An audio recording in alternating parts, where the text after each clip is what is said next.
They start this exam with a trigonometry question. Couple things to notice right off the bat. It's a calculator question. We've got the calculator logo there, and it's worth 3 marks, so we know we're going to have to show a decent amount of work here. So it's Gina trying to solve this question. She's gotten it down to a certain step, and we have to complete it. We should see right away there's a sine theta in it, so we know it's a trig question. A couple things we always want to point out. For trig, we're asked for all real values of theta, so that tells us how many times around the unit circle we're going to have to go. We're also asked for our solution in radians and correct to 3 decimal places. So those are all ways that they can deduct marks if you don't follow any of those things. So anytime you've got trig questions, make sure we circle those. It's a quadratic in terms of sine theta. She's factored into the 2 brackets. So we just want the values for sine theta that make those 2 brackets 0. So for this one, we would want where 3 sine theta plus 1 is 0.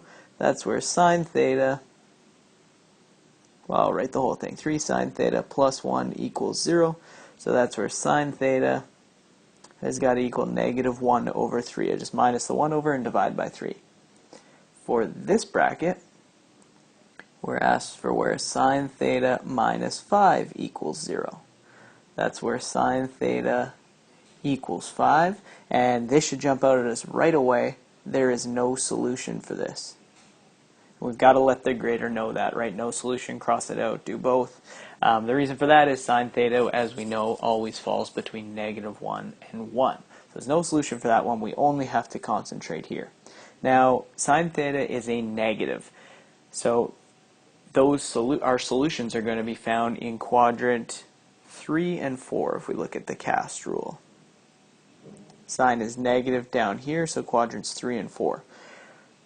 What we have to do first is plug in our positive value into our calculator. So I'm going to do the inverse sine on my calculator of positive 1/3. And what this is going to give me is a reference angle, or an angle in quadrant 1, which is, make sure you're in radians, we get 0.3398, and it continues. That's going to be our reference angle. That's actually not an answer for theta. We now use that to go to quadrant 3 and to quadrant 4. The rule for quadrant 3 is we do pi plus our reference angle. That'll give us our corresponding angle, but found in quadrant 3. So if you punch that into your calculator, you get 3.481 to 3 decimal places. Again, I'm just hitting pi plus this 0.3398. For quadrant 4, the rule is 2 pi minus the reference angle, which is that 0.33. And if we punch that in, we get 5.943. So these are our first 2 angles in radians to 3 decimal places found in quadrant 3 and 4. But now here's the kicker. They ask for all real values of theta. That means we have to continue to go around the unit circle and hit those same coterminal angles. So our final answer is theta equals 3.481. That was my answer here for quadrant 3, plus 2k pi,